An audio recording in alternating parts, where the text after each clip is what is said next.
السلام علیکم ورحمت الله وبرکاته. بیګا مسخوتان مو د خپل فیسبوک پیج اعجاز حسین سیفی آفیشل پیج نه دا پوسټ کړو چې ان شاء الله سبا یعنی په نن ورځ باندې زه به تاسو له دې خبرې وضاحت درکوم چې د کومه واقعه بل ورځ موږ مخې راغلې ده چې پکې جناب مفتي سردار علي حقانی صاحب رحمه الله په شهادت پکې رسېدلی ده. نو آیا دې کې څوک ملوث خو نه دي؟ آیا دې کې مطلب څه سازش خو نه ده چې هغو قصدن داسې نه دي کړي او که دا اتفاقي حادثه ده؟ نو د حقیقت څه شی ده انشاءالله زه به ستاسو له مختصر وضاحت دیر کم. نو د ما محترمو ګوره چونکې موږ د علاقې خلک یو، زه خپله درېوال یم، در ادمخیل یم او دا واقعه چې کومه شوې ده هم درې کې شوې ده. نو دا واقعه چې کله وشوه تقریبا د خلکو د هغه مطابق د خبرو مطابق دا د 9 د 10 په دا منځ کې شوې ده دا واقعه. نو په موقع باندې چې کوم خلک رسېدلی دي او د مفتي صاحب دوی راپورته کړي دي یا د حالاتو د منظر یې لیدلی ده په موقع باندې چې کوم تنون وی رسېدلي، هغو سي د هغو نه مو هغو خبرې مې واورېدې، د هغو نه مې دې متعلق پوښتنه وکړله،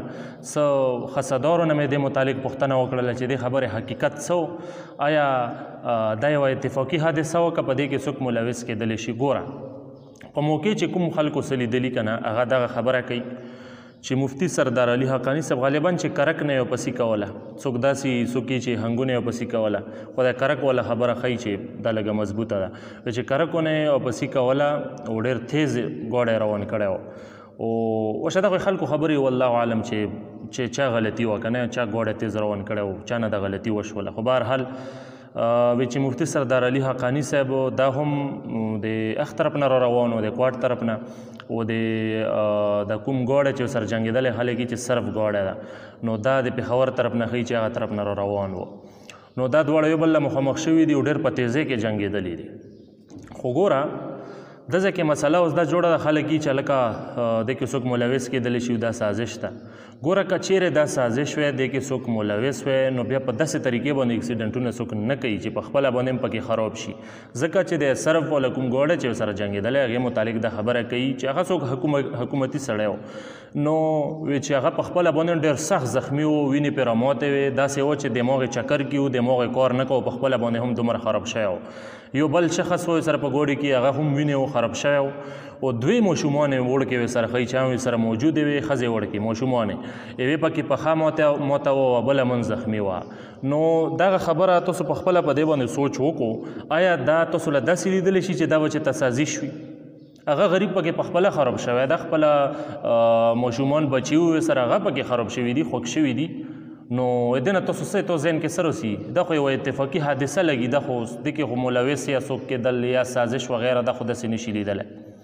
نو په موقع باندې چې کومو خلکو دا هر څه لیدلي هغو نه مو دا وضاحت راواخیسته، هغو یی چې دا بالکل اتفاقي خبره ده، اتفاقي حادثه ده، میجر و یا څوک والله اعلم حکومتي سړی خل و چې هغه په خپله باندې سخت خراب و پکې، او بیا چې د خلکو او بلکې هغه یي چې په هغه باندې ګوډی به هم وختی و، ګوډی هم پې وختی و او د کور خلک هم پکې خوښ شوي وو، خپله هم خوښ شوی و. د دې نه تاسو خپله اندازه لګولی شو. بیا په موقع باندې کوم کسان وی راغلي دي دوی راپورته کړي دي او مفتي سردار علي حقانی صاحب یې راپورته کړی ده. ګوره هغون دا خبره کوي چې هغه ډېر زیات خوږ و، هغه صرف ګوډی چې کوم هغې والا تنون هم ډېر زیات خوږ و. بس مفتي سردار علي حقانی صاحب له بیا امبولینس ورپسې راغلی ده، خپل ځای له وړی ده. او دغه کسان چې کوم دي چې کوم صرف والا نو دا هم چونکې ډېر زیات زخمي و نو دوله یې سوزکی کړی ده، په سوزکي کې بیا وړي دي، څوک یې چې CMH کې غالبا په دغه ځای کې چې داخل کړي دي. نو بله خبره خلک د ګوډي متعلق پوښتنه کوي چې صرف ګوډی څه شو، چونکې په میډیا باندې د ذکر نشته ده. نو د ما محترمو د ګوډی متعلق چې ما پوښتنه وکړله نن، نو چې هلکه د مو د ټنل نه ده، ایمرجنسي په دغه ځای کې ده ګوډی. زه وختي ورغللم هغه ځای له او پته مې وکړه ګوډی وړی و کوټ له ګوډی وړی و او هغه البته د مفتي سردار علي حقانی صاحب ګوډی چې کوم هغه موجود و، ما سره یو څو تصاویر هم کې څه ویډیو مې کړې ده، تاسو به د سایټ کې وګورئ ته میلاو به شي. نو هغه ګوډی موله میلاو نه شو هغه والا، هغه یې کوټ له وړی ده نو دې نه تاسو خپل اندازه لګولی شئ محترمو چې دا خبرې هسې خبرې دي چې د خلک یي چې لکه دې کې چا سازش کړی یا چې تا بل چا داسې کار کړی داسې نه ده څرګند دلایلو سره داسې لګي د دلایلو په روشنایي کې ما چې کومې خبرې واورېدې خلکو نه هغې په روشنایي کې لګي داسې چې د اتفاقي حادثه ده لہذا تشویش نه ده پیلول پکار داسې خبرې چې هغه حقیقت نه لري هغه نه دي پیلول پکار او بل اهمه خبره د مو دماغو نه ووتله